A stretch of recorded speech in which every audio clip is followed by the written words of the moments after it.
space. Been weaker, it's been waiting for the right day. Like the right day ever comes, now it's Friday.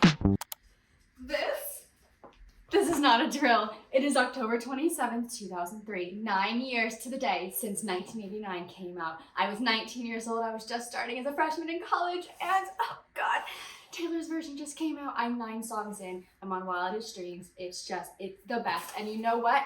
To top it off, the fact that I'm listening to that album, the fact that I am not working today, and the fact it's 2 days late, but A Curse for True Love by Stephanie Garber has just been delivered to me. This is my Waterstones exclusive edition, and I am pumped. So yeah, if you haven't guessed what we're doing today, it's reading this book probably 24 hours. That's the goal. You know what? It's not even a goal. It's probably just gonna happen. And listening to Taylor's version of 1989. I kid you not when I say I've been listening to this album every single week since I was 19 for 9 years. That's not a joke. I've literally listened to those songs for 9 years. And I am not a musically inclined person. I'm a dancer, but I don't know anything about music. So I don't know what I'm hearing, but I'm hearing the differences in these re-releases of her masters, specifically in like Shake It Off and Welcome to New York. Things sound, like the songs sound slower, just like by a little bit. Like they sound a little bit slower, and they sound, what I can only describe in my uneducated way is deeper. Like the trumpets are deeper. Is that like a lower key? Is that a lower pitch of something? For those of you who know music, can you let me know what I'm hearing? Because I do hear these differences, and I've been listening to these songs for so long that I think it would be strange for me not to hear them, but I don't know like what it is that I'm hearing. All I know is that I will support her in her endeavor to reclaim her music and her masters and her ownership. I will switch from the 2014 album to the 2003 album from here on out. And you know how Christian is now a Swiftie, if you've seen my latest vlog.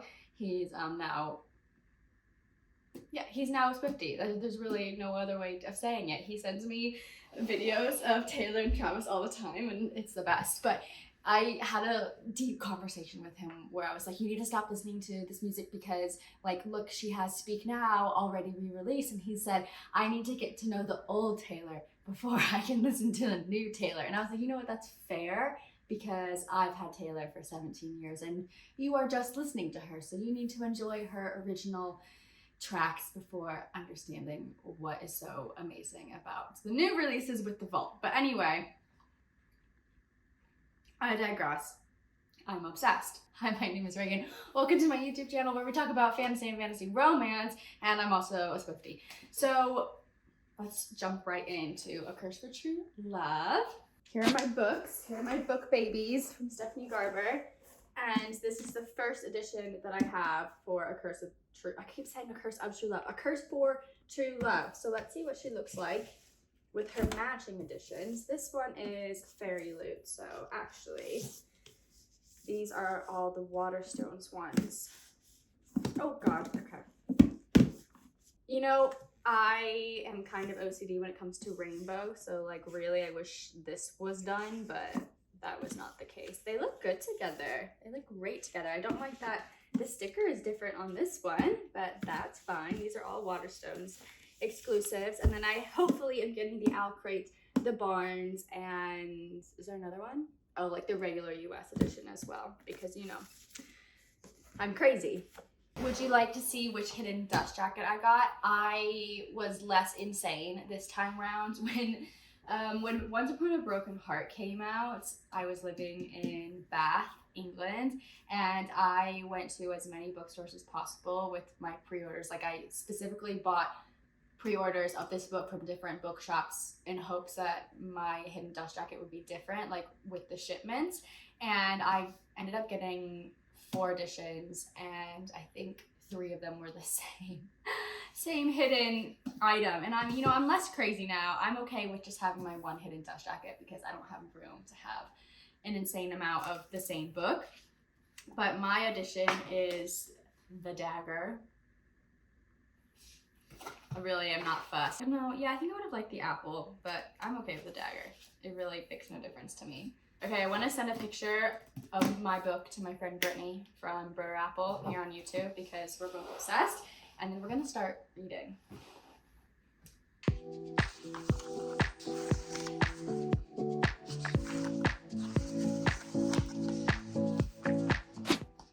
So a little bit of a tricky situation. I am 34 pages in and I strongly regret not rereading the first 2 installments of this series, at least Ballad, the second one, because although I remember the big twists and turns, I'm not remembering the little points that led up to those twists and turns, and that's the stuff that like really matters.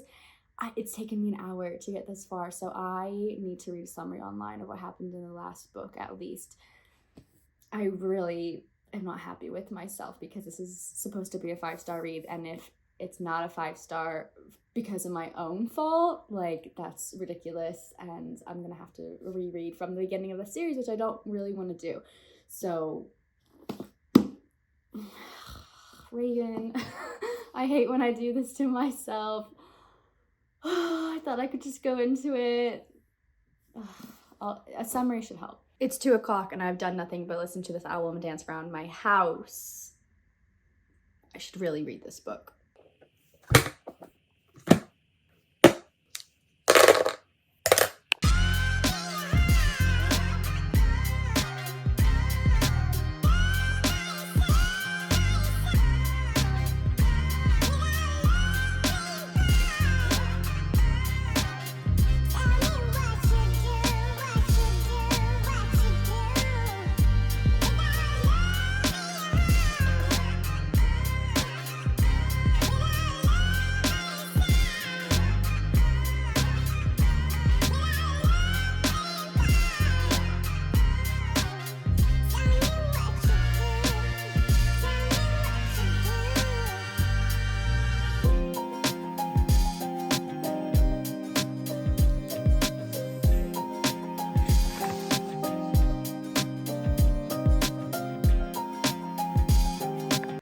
I love that Stephanie Garber has given us 3 different maps of the same world. I'm like trying to piece things together. So this map from the 3rd book, like Wolf Hall is here. So that means looking at, where is it? Book number 1. All of this map is to the left. So the west of this, and like I'm trying to piece together, Marywood Forest is here. And then Marywood Forest is here. So I guess this is like inside Marywood. I don't know, this is so nerdy of me, but I'm like mapping this out in my mind.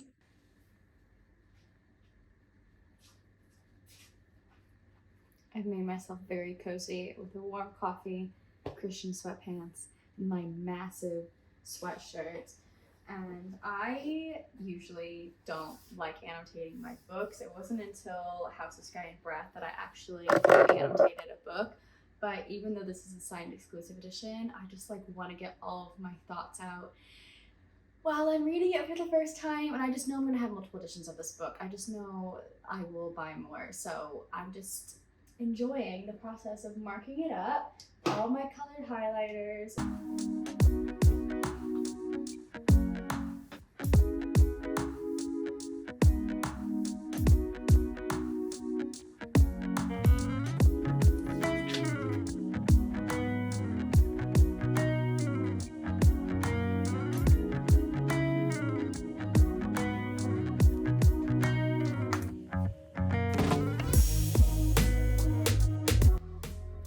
Even though we have all of these maps of this world, I just want more.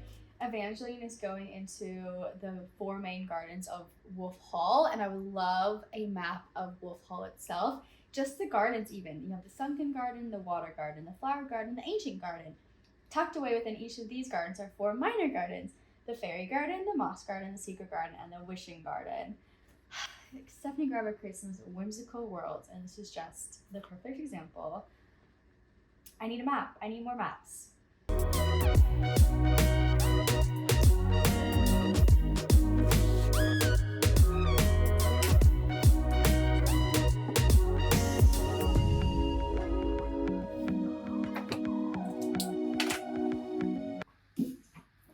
I am on page 265, and the angst has me in a literal chokehold.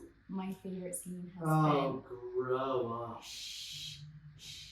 My favorite scene has been the one inside the cursed forest. I was quaking. I didn't expect the feelings to be so laid out like that, I suppose. I don't know. So in honor of Jax and to also feed my husband, I'm going to be making cinnamon apple bread. I hope it's good. I found it on Instagram.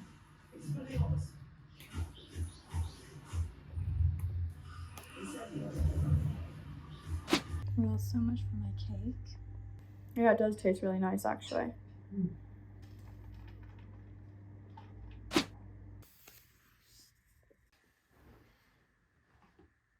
I just melted a little bit of chocolate at the bottom of my coffee. It just made a really big difference. I'm enjoying this. I just finished the last 40 pages of A Curse of True Love this morning. It was hard for me to put it down last night, but I needed to go to sleep. So I just finished it and I can't believe that the journey is over. I have the Waterstones exclusive edition, so there is one of 3 bonus epilogues at the end of the book, and mine in particular makes it seem like she has set herself up for potentially writing another book in this world with maybe a different character. You'll have to let me know what you think if you read this bonus chapter. I am like, in terms of rating, I'm a little bit stuck, I'll be honest, because although I absolutely love this series and like it's a 5-star series in my heart, I feel like this particular final installment was just like a little bit too short. And maybe that's just my love for it. Maybe like, oh, I just want more, because it was like 380 pages or so. But it read so fast, like so quickly. But I feel like it's about a 4.5 stars. I don't know. I don't know what it is that I'm missing. I mean, there is one thing in particular that I thought would be revealed that wasn't. And I distinctly remember on her Instagram, her saying that we would find out about this specific item. And we don't find out about it. At the end of the book, for those of you who have read it, Evangeline asks the question, what does this mean? And then Jax doesn't answer. So I'm livid, essentially. Like negative 0.5 stars for just that alone. I want to know. I did read it in like 12 hours, really. So it's really good, but I don't know. You can see me fighting my own thoughts here because, to be honest with you, I really did feel disappointed by the pacing, the lack of plot explanation, and the choice of point of views. I would absolutely love to have more books in this world because it is one of my favorite worlds that I've ever read in a story. Like, just the way she describes everything. Stephanie Gerber is so descriptive and flowery in her writing. It's definitely an acquired taste if you're not used to that. If this is like the first fantasy you've ever read and you only read primarily like nonfiction stuff, you'll be like, what is this? But I love it. Like, this is the world that I would want to live in, the Magnificent North.